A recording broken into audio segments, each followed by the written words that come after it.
Hi, everybody. Welcome back to our Jane Eyre read-along. It's a beautiful day outside, so thanks for joining me and not being outside, perhaps. We are in the middle of chapter 17, which is a very long chapter.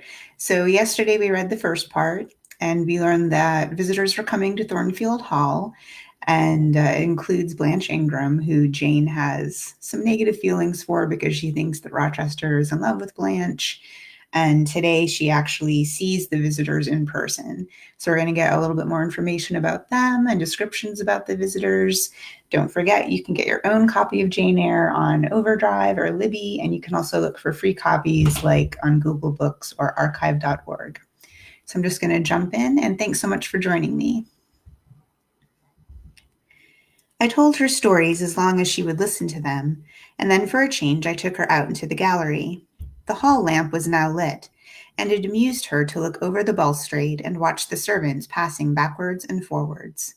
When the evening was far advanced, a sound of music issued from the drawing room, whither the piano had been removed. Adele and I sat down on the top step of the stairs to listen. Presently, a voice blent with the rich tones of the instrument. It was a lady who sang, and very sweet her notes were. The solo over, a duet followed, and then a glee, a joyous conversational murmur filled up the intervals. I listened long. Suddenly, I discovered that my ear was wholly intent on analyzing the mingled sounds, and trying to discriminate amidst the confusion of accents those of Mr. Rochester. And when it caught them, which it soon did, it found a further task in framing the tones, rendered by distance inarticulate, into words. The clock struck 11. I looked at Adele, whose head leant against my shoulder. Her eyes were waxing heavy, so I took her up in my arms and carried her off to bed. It was near 1 before the gentlemen and ladies sought their chambers. The next day was as fine as its predecessor. It was devoted by the party to an excursion to some site in the neighborhood. They set out early in the forenoon, some on horseback, the rest in carriages. I witnessed both the departure and the return. Miss Ingram, as before, was the only lady equestrian, and as before, Mr. Rochester galloped at her side. The two rode a little apart from the rest. I pointed out this circumstance to Mrs. Fairfax, who was standing at the window with me. "You said it was not likely they would think of being married," said I, "but you see Mr. Rochester evidently prefers her to any of the other ladies." "I dare say. No doubt he admires her." "And she him," I added. "Look how she leans her head towards him, as if she were conversing confidentially. I wish I could see her face. I have never had a glimpse of her yet." "You will see her this evening," answered Mrs. Fairfax. "I happened to remark to Mr. Rochester how much Adele wished to be introduced to the ladies, and he said, 'Oh, let her come into the drawing-room after dinner, and request Miss Eyre to accompany her.'" "Yes, he said that for mere politeness. I need not go, I am sure," I answered. "Well, I observed to him that as you were unused to company, I did not think you would like appearing before so gay a party, all strangers. And he replied in his quick way, 'Nonsense! If she objects, tell her it is my particular wish, and if she resists, say I shall come and fetch her in case of contumacy.' I will not give him that trouble," I answered. "I will go, if no better may be, but I don't like it." "Shall you be there, Mrs. Fairfax?" "No, I pleaded off, and he admitted my plea. I'll tell you how to manage, so as to avoid the embarrassment of making a formal entrance, which is the most disagreeable part of the business. You must go into the drawing-room while it is empty, before the ladies leave the dinner table. Choose your seat in any quiet nook you like. You need not stay long after the gentlemen come in, unless you please. Just let Mr. Rochester see you are there, and then slip away. Nobody will notice you." "Will these people remain long, do you think?" "Perhaps 2 or 3 weeks, certainly not more. After the Easter recess, Sir George Lynn, who was lately elected member for Millcote, will have to go up to town and take his seat. I dare say Mr. Rochester will accompany him. It surprises me that he has already made so protracted a stay at Thornfield." It was with some trepidation that I perceived the hour approach, when I was to repair with my charge to the drawing-room. Adele had been in a state of ecstasy all day, after hearing she was to be presented to the ladies in the evening. And it was not till Sophie commenced the operation of dressing her that she sobered down. Then the importance of the process quickly steadied her, and by the time she had her curls arranged in well-smoothed, drooping clusters, her pink satin frock put on, her long sash tied, and her lace mittens adjusted, she looked as grave as any judge. No need to warn her not to disarrange her attire. When she was dressed, she sat demurely down in her little chair, taking care previously to lift up the satin skirt for fear she would crease it, and assured me she would not stir thence till I was ready. This I quickly was. My best dress, the silver gray one, purchased for Miss Temple's wedding, and never worn since, was soon put on. My hair was soon smoothed. My sole ornament, the pearl brooch, soon assumed. We descended. Fortunately, there was another entrance to the drawing room that went through the saloon, where they were all seated at dinner. We found the apartment vacant, a large fire burning silently on the marble hearth, and wax candles shining in bright solitude amid the exquisite flowers with which the tables were adorned. The crimson curtain hung before the arch. Slight as the separation this drapery formed from the party in the adjoining saloon, they spoke in so low a key that nothing of their conversation could be distinguished beyond a soothing murmur. Adele, who appeared to be still under the influence of a most solemnizing impression, sat down without a word on the footstool I pointed out to her. I retired to a window seat, and taking a book from a table near, endeavored to read. Adele brought her stool to my feet. Ere long she touched my knee. "What is it, Adele?" "Can I use one of the magnificent flowers, mademoiselle, to complement my dress?" "You think too much of your dress, Adele, but you may have a flower." And I took a rose from a vase and fastened it in her sash. She sighed a sigh of ineffable satisfaction, as if her cup of happiness were now full. I turned my face away to conceal a smile I could not suppress. There was something ludicrous as well as painful in the little Parisian's earnest and innate devotion to matters of dress. A soft sound of rising now became audible. The curtain was swept back from the arch. Through it appeared the dining room, with its lit luster pouring down light on the silver and glass of a magnificent dessert service covering a long table. A band of ladies stood in the opening. They entered, and the curtain fell behind them.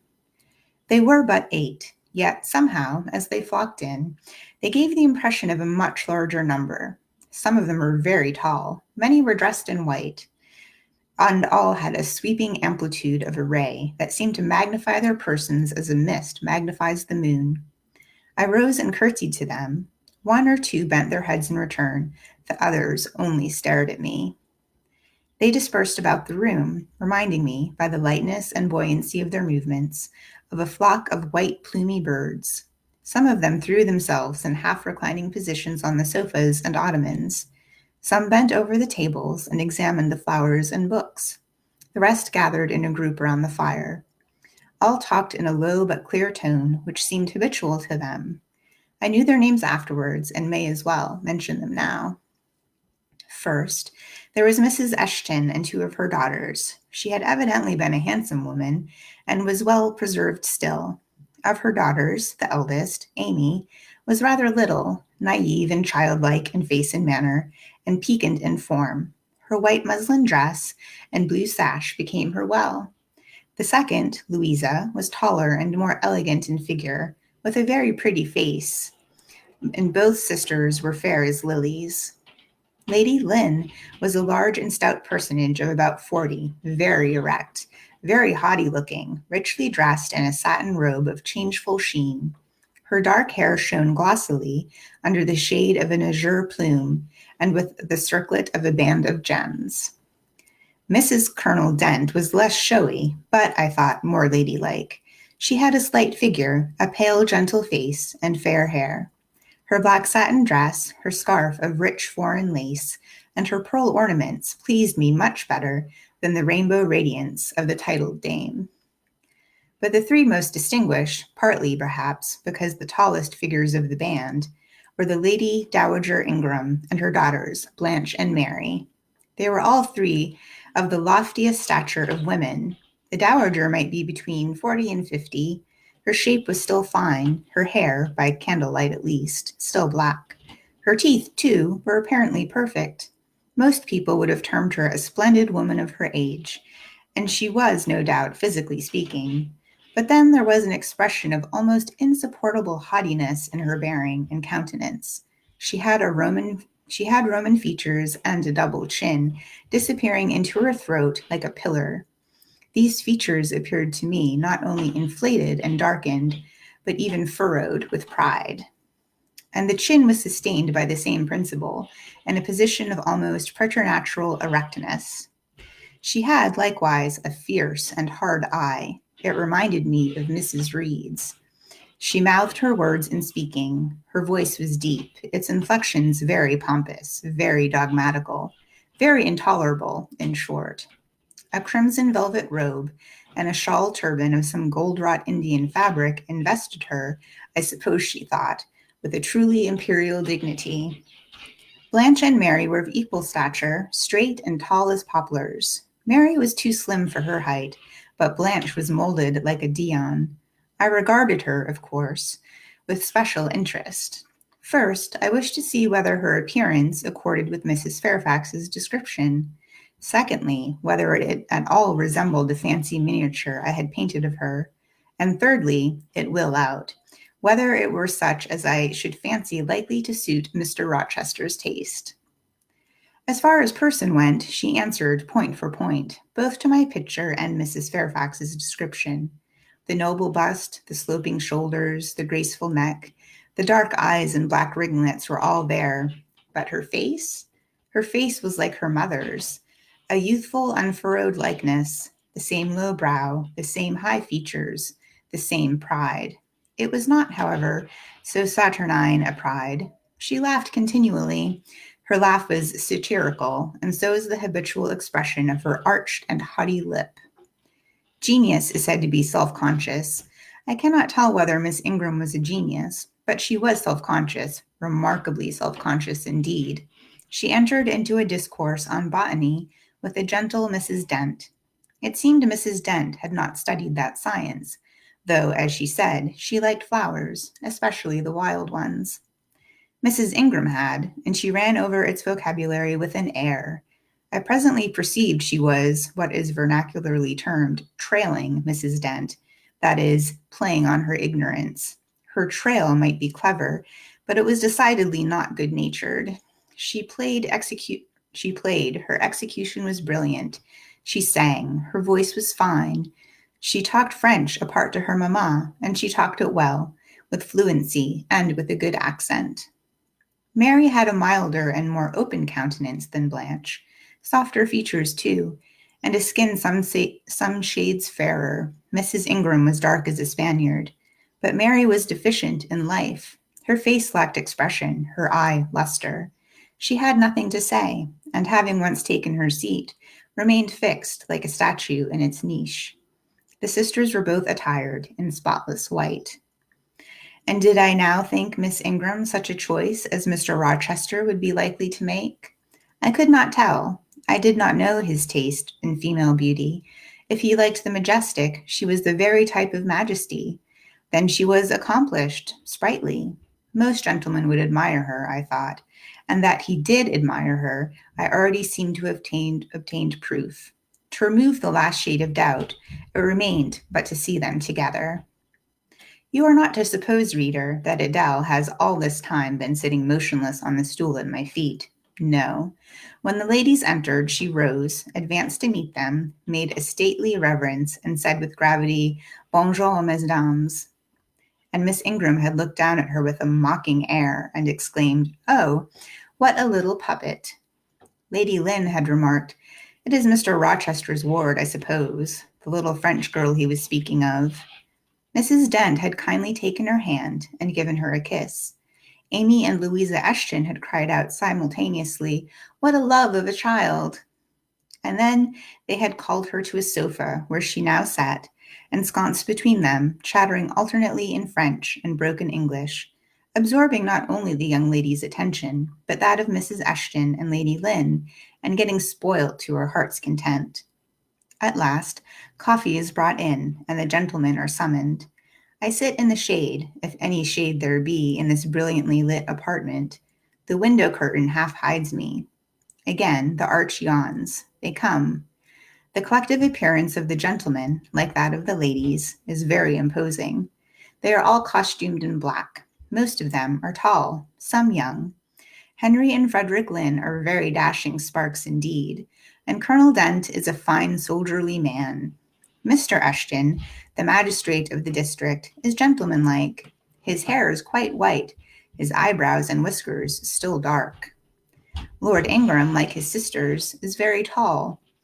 Like them also, he is handsome, but he shares Mary's apathetic and listless look.